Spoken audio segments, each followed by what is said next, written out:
why am I suffering? இந்த கேள்விக்கு இன்றைக்கு நாம் கொஞ்சம் ஆராய்ந்து வேதத்திலிருந்து விடையை காணப்போகிறோம். why am I suffering? நான் ஏன் பாடு அனுபவிக்கிறேன்?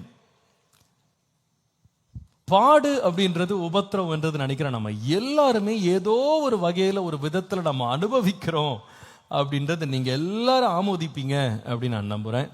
சில பேர் சொல்லுவீங்க, பாஸ்டர் ஒரு பிரச்சனை இல்லை பாஸ்டர், பல பிரச்சனைகளை நான் ஒரே நேரம் முகம் கொடுத்து நான் பாடுபடுறேன் அப்படின்னு சில பேர் சொல்லுவீங்க.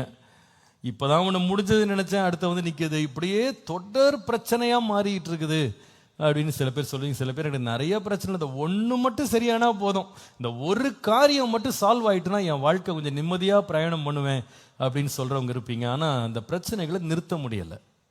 இந்த பிரச்சனைகள் பல வகையில நம்மை சந்திக்கிறது. ஒரு சில வெரைட்டிஸ் ஆஃப் ப்ராப்ளம்ஸ் உங்களுக்கு சொல்றேன். Number 1, all of us undergo physical problems.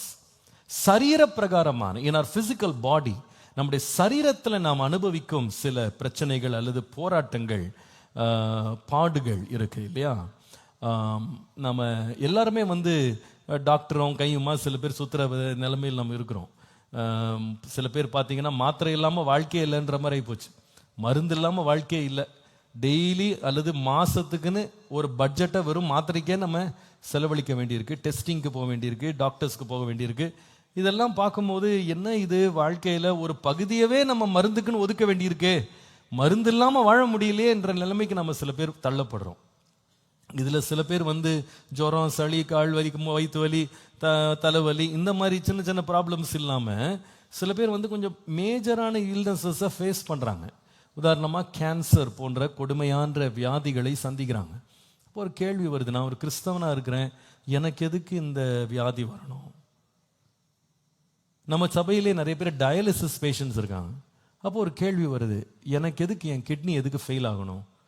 நான் எதுக்கு மாதந்தோறும் வாரந்தோறும் போய் டயாலிசிஸில் வாரத்துக்கு 3 முறை உட்கார்றது எவ்வளோ கஷ்டம்? அப்போ இந்த பேஷண்ட்ஸ் வந்து சில தடவை வந்து நம்மகிட்ட கவுன்சிலிங் வர்றாங்க, ஜெபிக்க வரும்போது கண்ணீர் வடிக்கிறாங்க. சில பேரை நான் வந்து கீமோ எடுக்கிறதுக்காக கவுன்சிலிங் கொடுக்குறேன். போங்க, பயப்படாதீங்க, அது ஆரம்பிச்சிருங்க, அந்த கோர்ஸ் ஆரம்பித்து முடிச்சிருங்கன்னு அவங்களை அடிக்கடி நான் உற்சாகப்படுத்த வேண்டியிருக்கு. நான் ஃபோன் பண்ணி விசாரித்து சில பேரை நான் வந்து தைரியப்படுத்த வேண்டியிருக்கு. அது ரொம்ப கஷ்டப்படுறாங்க. சில பேர்லாம் லாஸ்ட் வீக் ஒரு தம்பியை வந்து டயாலிசிஸ் பண்ணுறதுக்குன்னே சொல்லி நான் கன்வின்ஸ் பண்ண வேண்டியிருந்தேன். நான் 2 வருஷமாக அவன் வந்து டயாலிசிஸை பார்த்து பயந்துட்டு ரொம்ப மோசமான நிலைமைக்கு போயிட்டான். அப்போ இதை வந்து எனக்கு ஆலோசனை கொடுக்கறது கூட எனக்கு ரொம்ப கஷ்டமாக இருக்குது. அதை பாடுபடுறவங்க எவ்வளோ கஷ்டப்படுவாங்க நான் யோசித்து பார்க்குறேன். It's not easy. இது கடினமான பாதை. ஒரு முறை ஒரு பிள்ளை ஜபிக்க வருகிறாள், அவங்க அம்மா கூப்பிட்டு வர்றாங்க. 13 வயசு அந்த பொண்ணுக்கு. அவங்க சொல்கிறாங்க, பாஸ்டர் என் பொண்ணுக்கா ஜோம் பண்ணுங்க, சுகரில் ரொம்ப கஷ்டப்படுறா அப்படின்னா.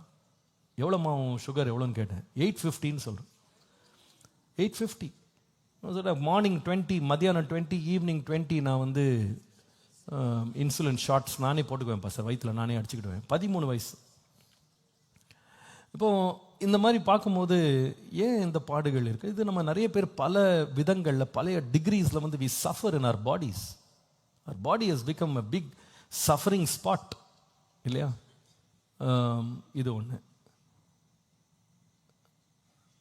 ரெண்டாவது ஒரு சஃபரிங் இருக்குது, அது வந்து இமோஷனல் சஃபரிங். உணர்வு ரீதியான பாடு எழுதுங்க, இமோஷனல் சஃபரிங். இந்த சஃபரிங் வந்து அநேகர் வந்து இந்த பாடு வழியாக கடந்து போகிறாங்க. இந்த ஒரு மாதமாக நடந்த நிறைய சம்பவங்களை நான் உட்காந்து யோசித்து பார்க்குறேன். ஒரு பிள்ளை இருக்கிறா, வந்து அவர்களுடைய சொந்தக்காரர் ஒருத்தர் வந்து 75 வயது இறந்துட்டாங்க, ஒரு ஆக்சிடெண்ட்டில் இறந்துட்டாங்க.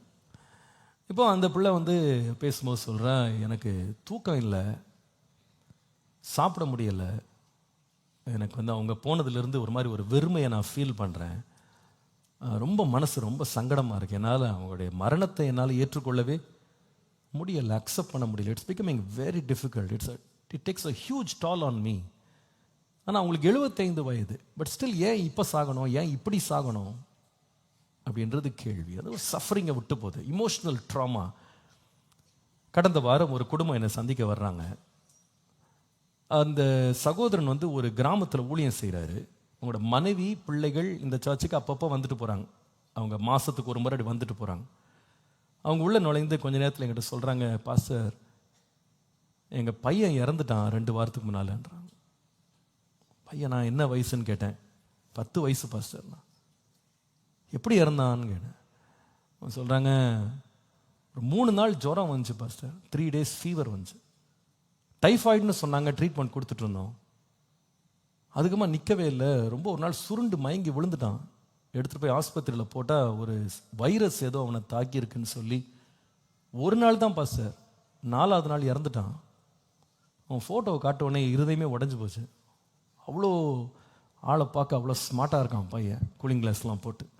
அந்த ஃபோட்டோவை காட்டி என்னாலேயே தாங்க முடியல. அப்போ நான் யோசித்தேன், இந்த பெற்றோர் எவ்வளோ பெரிய ஒரு வேதனையில் கண்ணீரில் அவங்க கடந்து போயிருப்பாங்க. அவங்களால அதை எப்படி சொல்கிறது கூட தெரியல. உடஞ்சி நொறுங்கி நிற்கிறாங்க. we lost our child. அந்த இமோஷனல் ட்ராமாவை என்னால் கற்பனை பண்ண முடியல. இன்னொரு குடும்பம் சந்திக்க வர்றாங்க. அவங்க சொல்கிறாங்க, பாஸ்டர் 25 வருஷம் ஆச்சு கல்யாணம் ஆகி, ஒரு குழந்தைக்காக தவம் இருக்கிறோம் பாஸ்டர், குழந்தை இல்லை, ரொம்ப வேதனையாக இருக்குது. எங்கள் 2 பேருக்கு நல்ல வேலை, சொத்து, இடங்கள் எல்லாம் இருக்குது பாஸ்டர். ஆனால் வீடு மட்டும் காலியாக இருக்குது. ஒரு குழந்தை இருந்தால் ரொம்ப நல்லா இருக்கும். ஆனால் எங்களுக்கு குழந்தை இல்லை, வெயிட் பண்ணுறோம். 25 years எங்களால் அது தாங்க முடியலை அப்படின்னு வந்து நிற்கிறாங்க. இன்னொரு குடும்பம் வராங்க. அவங்க சொல்கிறாங்க, பாஸ்டர் எங்களுக்கு கல்யாணம் ஆகி அடுத்த வருஷம் குழந்தை பிறந்துருச்சு, ரொம்ப சந்தோஷமாக இருந்தோம் அந்த பையனை. ஆனால் 6 மாதத்தில் கண்டுபிடிச்சோம், என் பையனுக்கு வந்து ஆட்டிசம் இருக்குன்னு கண்டுபிடிச்சோம். அவனுக்கு மூளை வளர்ச்சி குன்றி போன ஒரு பிள்ளையா இருக்கான். அவனால் வந்து மற்ற பிள்ளைங்களை போல ஸ்கூலுக்கு போக முடியல. பாஸ்டர் என் பிள்ளைக்கு வந்து இப்போ 13 வயசாச்சு, நான் தான் குளிப்பாட்டுறேன், என்னால் ரொம்ப கஷ்டமாக இருக்குது பாஸ்டர், எனக்கு ரொம்ப மனசுக்கு சங்கடமாக இருக்குது. 13 வயசு பையனை குளிப்பாட்டுறது ரொம்ப கஷ்டமாக இருக்குது பாஸ்டர். இவன் வருங்காலம் என்ன, இவனை யார் பார்த்துக்கிடுவான்னு நினச்சே நாங்கள் வேதனை போடுறோம். அந்த சஃபரிங் ரொம்ப கஷ்டமாக இருக்குன்னு வந்து அவங்க கொட்டி தீர்த்துட்டு போகிறாங்க. கொஞ்ச நேரத்தில் அடுத்த குடும்பம் வர்றாங்க. அவங்க வந்து தங்க பிரச்சனையை சொல்கிறாங்க. அவங்க சொல்கிறாங்க, பாஸ்டர் எங்களுக்கு ஆண்டவர் கிருபையில் எந்த பிரச்சனையும் மேலே எல்லாம் நல்லா இருக்கும். என் பையனுக்கு 20 வயசு ஆச்சு, நல்லா வளர்ந்தான், பக்தியாக வளர்ந்தான், ரொம்ப ஒழுக்கமாக இருந்தான். இப்போ வர வர அவன் பண்ணுற காரியங்கள் எங்களால் தாங்க முடியல. கீழ்ப்படிய மாட்டேங்கிறான், வீட்டுக்கு அடங்க மாட்டேங்கிறான், கெட்ட நண்பர்களோடு சுற்றிக்கிட்டு இருக்கான், ரொம்ப ரிபல்லியஸாக இருக்கான்.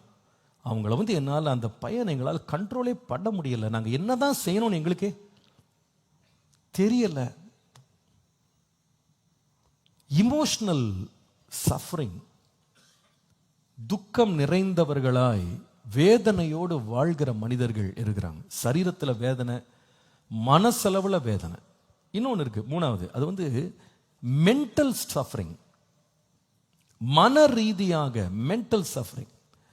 இது எப்படின்னா டிப்ரெஷன், மன அழுத்தம், ஆங்ஸைட்டி, பயங்கள், தூக்கமின்மை, ஸ்லீப்லெஸ்னஸ், சூசைடல் ஃபீலிங், தற்கொலை செய்ய வேண்டும் என்கிற எண்ணங்கள், ட்ராமா, ஒரு விதமான தொடர் பயம் அல்லது மனக்குழப்பம். இதில் வந்து சில பேர் பாதிக்கப்பட்டிருக்காங்க. இதில் கொஞ்சம் பேர் வந்து, சில பேர் வந்து சைக்கலாஜிக்கல் அஃபெக்ட் ஆகுறாங்க, சில பேர் சைக்காட்ரிக் பேஷண்ட்ஸாக இருக்காங்க, சில பேர் வந்து மென்டல் டிசபிலிட்டிஸோடு இருக்காங்க, ஏடிஹெச்டி, இன்னும் நிறைய ப்ராப்ளம்ஸ் அந்த மாதிரி போயிட்டே இருக்கும் சொல்லப்போனால். இது வந்து நிறைய பேருடைய வாழ்க்கையை வந்து it really keeps them on the edge. சில பேர் வந்து சொல்கிறாங்க, ஆன்டி டிப்ரெசன்ட் எடுத்தால் தான் நான் வாழவே முடியும், ஒரு நாள் மாத்திரை போடலைன்னா வேலைக்கே போக முடியாது, படிக்க முடியாது, என் மனநிலை வந்து ஒரு மாதிரி குழம்பிடும், எனக்கு ஞாபக சக்தி போயிடும், கான்சன்ட்ரேஷன் இருக்காது. இந்த மாதிரி பலவிதமான பிரச்சனைகள், சரீர பிரச்சனை, அதுக்குமா உணர்வு ரீதியான பிரச்சனைகள், மன பிரச்சனை. இன்னொரு கூட்டம் இருக்காங்க, அவங்க வந்து எந்த பிரச்சனையும் கிடையாது, சரீரத்தில் பிரச்சனை இல்லை, மன பிரச்சனை கிடையாது, உணர்வு ரீதியாக பிரச்சனை இல்லை. அவங்களுக்கு பிரச்சனை வந்து பணப்பிரச்சனை, ஃபைனான்சியல் ப்ராப்ளம்ஸ், சஃபரிங், கடன் தலைக்கு மேலே போயிடுச்சு, வட்டி கட்ட முடியல, வாங்கின வீட்டை கட்டின வீட்டை விற்க வேண்டிய நிலைமைக்கு ஆகிப்போச்சு, வெறுமையாக இருக்கிறேன். சில பேர் வேலை இல்லை பாஸ்டர், அல்லது இருந்த வேலை போயிடுச்சு. சில பேர் சொல்கிறாங்க, நான் முதலீடு செய்த பணம் ஏமாற்றப்பட்டுட்டேன், இன்னார் கொடுத்த பணத்தை என்னை ஏமாத்திட்டாங்க, திருப்பி கொடுக்கல, இதுல ரொம்ப மன உளைச்சலுக்குள்ள போயிட்டேன், என்னால அதை சமாளிக்க முடியல. Financial problems. இன்னொரு கூட்டம் இருக்கிறாங்க, இவங்களுக்கு இந்த 4 பிரச்சனையுமே கிடையாது. சரீரம் நல்லா சுகமா இருக்கு, மனம் நல்ல பிரச்சனையே கிடையாது, அவங்களுக்கு மனோதத்துவ ரீதியில பிரச்சனை கிடையாது, பணத்துக்கு ஒரு குறைச்சல் கிடையாது. ப்ராப்ளம் ரிலேஷன்ஷிப்ஸ், உறவு தான். லட்சமா செலவு பண்ணி கல்யாணம் பண்ணி வச்சாங்க பாஸ்டர், ஒன்னா வாழ முடியல. கணவன் மனைவி நாங்க ஒன்னா இல்ல, பிரிஞ்சு கிடக்குறோம். பிள்ளை வீட்டை விட்டு போயிட்டான், அப்பா கிளம்பி போயிட்டாரு வீட்டை விட்டு, அம்மா கிளம்பி போயிட்டாங்க. அந்த லோன்லினஸ்ல எங்களால் என்ன பண்ணனே தெரியல. எங்க குடும்பமே டிஸ்ஃபங்க்ஷனலா மாறிடுச்சு. ஆளுக்கு ஒரு மூலையில உட்காந்துருக்கோம், யார்கிட்டையும் நாங்க பேசுறது கிடையாது, யாரோடையும் நாங்க ஐக்கியப்படுறது இல்லை, உறவு கொள்றது இல்லை. கடமைக்குன்னு ஒருத்தரை மீட் பண்றோமே தவிர எங்களுக்குள்ள எந்த ஒரு ஐக்கியமோ ஒரு உறவோ கிடையாது. எதுக்கு தான் வாழ்றோன்ற மாதிரி யோசிக்க தோணிருது.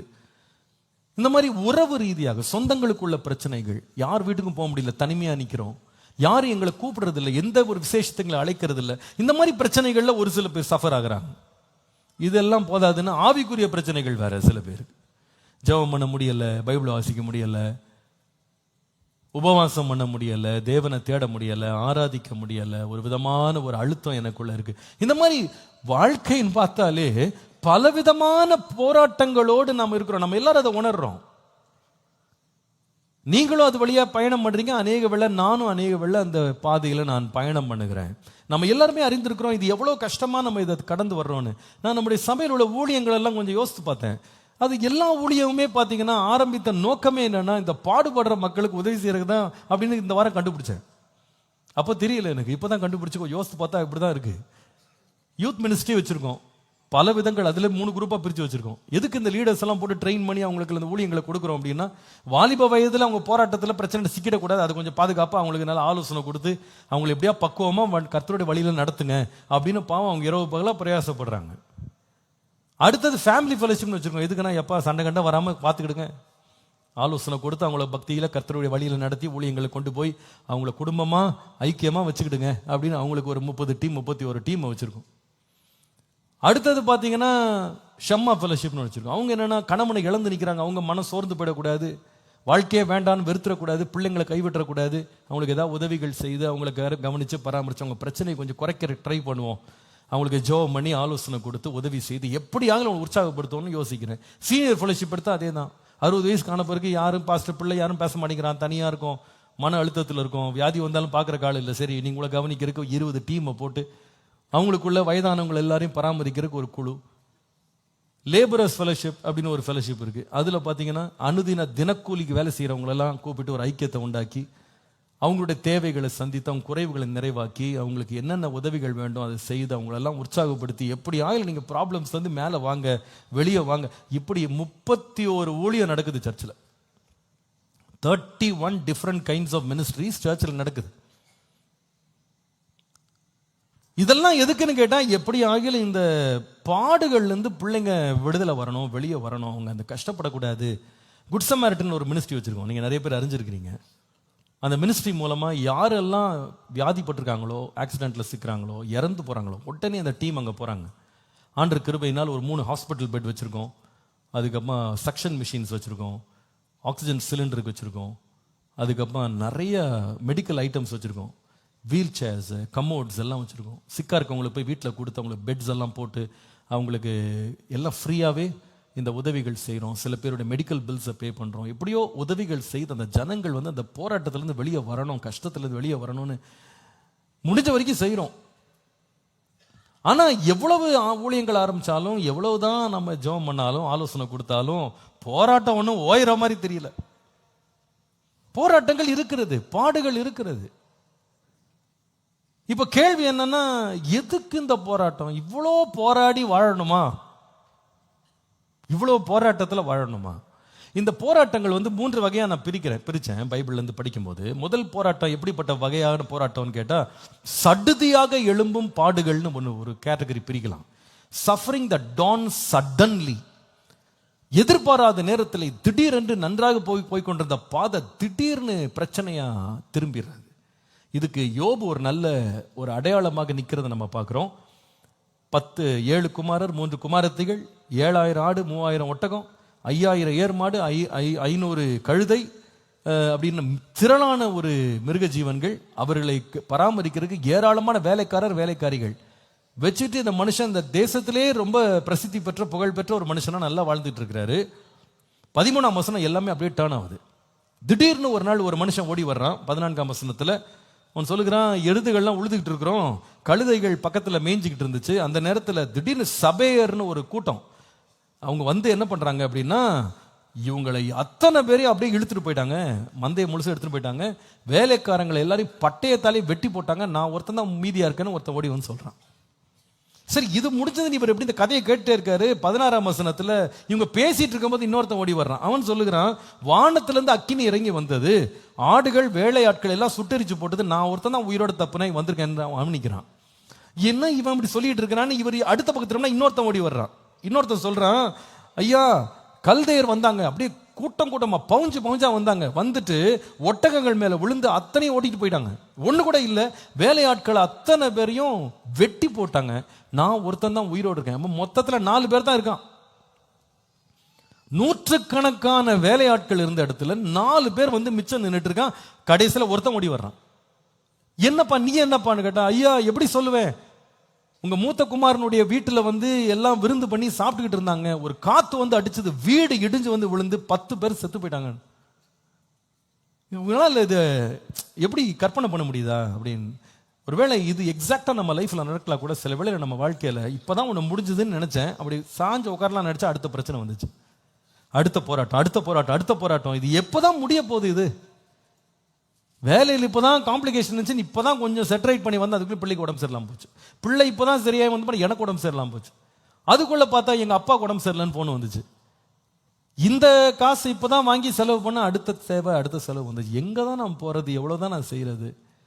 இதை மாதிரிதான் யோபு பந்தான் இந்த பிரச்சனையை சந்தித்தான் நினைக்கிறேன்.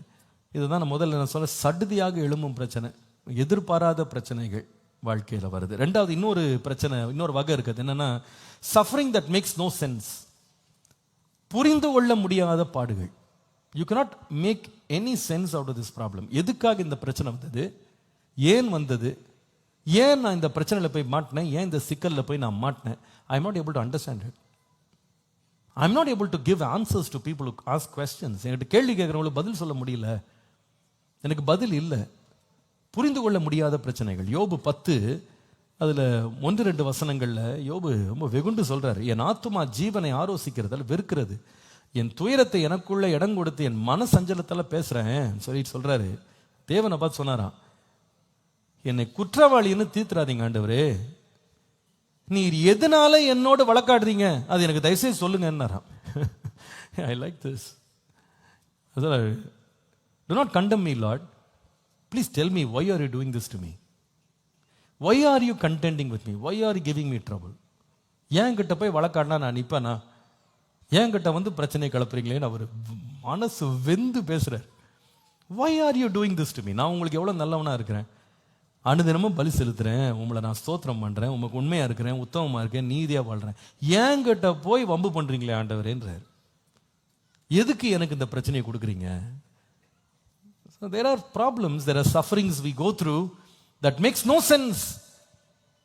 அதாவது ஏதாவது தப்பு பண்ணி வாழ்க்கையில் அக்கிரமம் பண்ணா கூட ஒருவேளை இந்த அக்கிரமத்துக்காக தான் கர்த்தர் பதில் கொடுக்குறாருன்னு யோசிக்க தோணும். எனக்கு அப்படி தெரியலையே, நான் உலகுக்கு நல்லா தான் வாழ்றேன், உத்தமமா வாழ்றேன், why then இவ்வளோ ப்ராப்ளம்ஸ் எதுக்கு, எனக்கு சஃபரிங் எதுக்கு? இது ரெண்டாவது கேட்டகரி. மூணாவது ஒரு கேட்டகரி இருக்கு, suffering that stay and there's no solution. இது என்னன்னா முடிவில்லாத விடை இல்லாத பாடுகள். முடிய மாட்டேங்குதே, பாடுகளுக்கு ஒரு முடிவே வர மாட்டேங்குது. இன்னொன்னு விடை இல்லை, அதாவது இதுக்கு ஒரு விடிவு இல்லை, விடை இல்லைன்றது ஒரு விடிவு இல்லைன்னு சொல்லலாம். No solution. இதுக்கு எப்படி இதை சால்வ் பண்றது கூட தெரியல, இது எப்படி நான் சீர்படுத்துறது, நோ சொல்யூஷன். இந்த மாதிரி ப்ராப்ளம்ஸ் இருக்கு இல்லையா. 2 கொரிந்தியர் 12:7-9 குறிச்சுக்கிடுங்க. 2 கொரிந்தியர் 12:7-9. அங்கே அப்போஸ்தலனாகிய பவுல் 3ஆம் வானம் வரைக்கும் எடுத்துக்கொள்ளப்பட்ட மனுஷன், அவருக்கு இருந்த பாடுகளை பாருங்க. அவர் சொல்றாரு, நான் 3 வேளை ஜோம் பண்ணங்க, ஏன்னா சரீரத்தில் ஒரு முள்ளு கொடுக்கப்பட்டது, சாத்தான் கூட்டுக்கிற தூதனை மாதிரி இருந்துச்சு, இதுக்காக 3 வேளை ஜோம் பண்ணேன், ஆண்டவரே என்ன தயவுசெய்து இந்த பாடுகளை விட்டு விலக்கிறீங்கன்னு கேட்டால் சொல்யூஷனே கிடையாது. அதுக்கு என்ன ஆண்டவர் கொடுக்குறாருன்னா, அந்த பாடு அப்படியே தான் இருக்கு, இது அப்படியே தான் மோயாமல் இருக்கும், கிருபை வாங்கிக்கோ அப்படின்றாரு. Just get grace. The problem will continue. Now, how do you make sense of this? நீங்க எத்தனை பேர் இந்த மாதிரி 3 விதமான பிரச்சனைகள் ஏதோ ஒன்றில் உழந்துட்டு இன்னைக்கு வந்தீங்களோ தெரியல. பாஸ்டர், என் வாழ்க்கையில் உள்ள பிரச்சனைகள் வந்து திடீர்னு எழும்பின பிரச்சனை. I never expected it. இதுல இந்த மாதிரி ஒரு ப்ராப்ளம் வர நான் எதிர்பார்க்கவே இல்லை. இந்த இடத்துல, இந்த நேரத்தில், இந்த ஆள் மூலமாக, இந்த பகுதியில் எனக்கு பிரச்சனை வரும் எதிர்பார்க்கல, ஆனா வந்துருச்சு. ரெண்டாவது, இந்த பிரச்சனை வந்து எப்படிப்பட்ட பிரச்சனைனா என்னால் புரிஞ்சுக்கிட முடியல, ஏன் வந்துச்சுன்னு என்னால் வந்து I am not able to make sense out of this. மூன்றாவது, இதுக்கு ஏதாவது முடிவு இருக்கா, எப்போ முடியும், அது எதுக்காவது ஒரு விடிவு இருக்கா, இதுக்கு ஏதாவது ஒரு விட இருக்கா, இதுக்கு தான் இந்த பிரச்சனை வந்துச்சுன்னு ஏதாவது விளக்கம் இருக்கா? No explanation, no solution. நான் ஒரு கொஸ்டின் எழுதினேன், can someone explain why I am suffering? Can someone explain why I am suffering? நான் பாடுபடுறதுக்கு என்ன காரணம் யாராவது சொல்றீங்களா அப்படின்றது தான் என் மனசுல வந்து எழும்பின கேள்வி. இந்த மாதிரி கேள்வி வச்சுட்டு எத்தனை பேர் இன்னைக்கு சர்ச்சுக்கு வந்தீங்களோ தெரியல. நான் இவ்வளோ கஷ்டப்படுறேன், இந்த கஷ்டத்துக்கு என்ன காரணம்னு யாராவது சொன்னீங்கன்னா நல்லா இருக்கும். Please tell me why I am suffering, why should I go through this drama?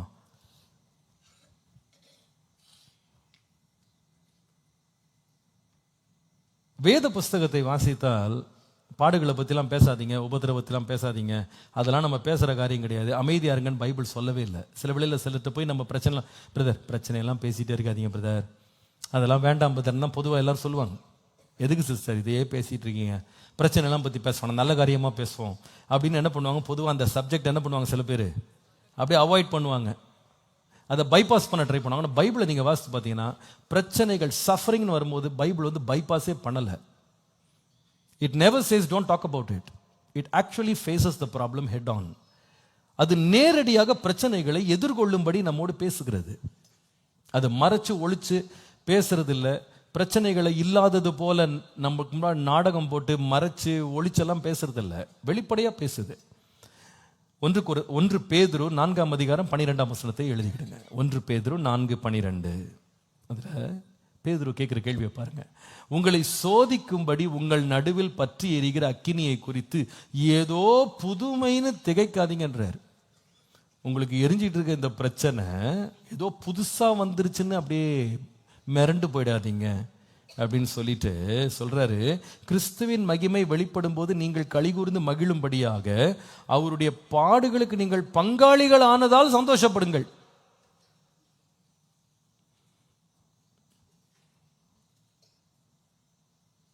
இது எப்படி நீங்க சொல்லுவீங்க? பாடுபடுறவங்கலாம் பாவின்னு சொல்லல, கஷ்டப்படுறவங்கலாம் பாவிகள், பரிசுத்தம் இழந்தவர்கள், துரோகிகள் அப்படின்னு சொல்லாம அவருடைய பாடுகளுக்கு நீங்கள் பங்காளிகள் ஆனதால், நீங்க பார்ட்னர் ஆயிட்டீங்க. பார்ட்னர்ஷிப், உங்களுக்கும் ஆண்டவருக்கு என்ன பார்ட்னர்ஷிப்? நான் 2 பேரும் நல்லா பாடுபடலாம் அப்படின்னு பார்ட்னர்ஷிப்பா. இந்த பார்ட்னர்ஷிப் வந்ததுக்காக என்ன பண்ணுங்க, சிரிக்கிறீங்க. எத்தனை பேர் மனசுக்குள்ள அழுதுகிட்டே சிரிக்கிறீங்களோ தெரியல. சொல்றது வேடிக்கை தான் பாஸ்டர் இருக்குது, பார்ட்னர் மாதிரி ஆயிட்டா நான் ஆண்டவரோட அந்த மாதிரி ஒரு. அப்போ பைபிள் வந்து பாடுகளை வந்து அது மறைச்சு ஒழிச்சு அதை சிறுமையாக்கி அது வேண்டாம் அப்படி ஒதுக்குறதெல்லாம் கிடையாது, நேரடியாக ஹெட் ஆன் பேசுது. பாடுகளுக்கு நீங்க இயேசுவோட பங்காளிகளா இருக்கிறதுக்காக சந்தோஷப்படுங்க, பாடுகள்லாம் புதுசெல்லாம் கண்டு பயப்படாதீங்க, மிரண்டு போகாதீங்கன்றார். It acknowledges the existence of suffering in a Christian's life. ஒரு கிறிஸ்தவனுடைய வாழ்க்கையிலே பாடுகள் ஒரு முக்கியமான பங்காற்றுகிறது, பங்கு வகிக்கிறது என்பதை வேதம் ஆமோதிக்கிறது. It acknowledges straight away, yes we have sufferings, நமக்கு பாடுகள் உண்டு என்பதை வேதம் ஒத்துக்கொள்ளுகிறது, அங்கீகரிக்கிறது. அதுல மறைக்கிறதுக்கு ஒண்ணுமே இல்லை, ஒளிக்கிறதுக்கு ஒண்ணுமே கிடையாது. It acknowledges it, it accepts the fact that we all face problems, we all face sufferings in life. வாழ்க்கையில் நாம் எல்லாருமே பாடுபடுகிறோம் என்பதை வேதம் ஒத்துக்கொள்ளுகிறது. இப்ப கேள்வி என்னன்னா, ஒத்துக்கொள்றது சரிதான், எதுக்கு நான் பாடுபடுறேன் அது சொல்லிட்டா நல்லா இருக்குமே. Why am I suffering? நீங்க எத்தனை பேர் இந்த கேள்வியோட வந்தீங்கன்னு தெரியல. But the Holy Spirit inspired me today to speak on this, and I'm going to speak on 7 truths suffering teaches us. That's my main topic today. பாடுகள் நமக்கு போதிக்கும் 7 உண்மைகள் என்பதை இன்றைக்கு உங்களோடு ஆண்டவருடைய வார்த்தையாக பகிர்ந்து கொள்ள போகிறேன். இதை ஒவ்வொருவரும் நோட்ஸ் எடுங்க. ஒரு நோட்ஸ் எடுக்க முடியலன்னா வீட்டுக்கு போயாவது நோட்ஸ் எடுங்க. எடுத்து தயவு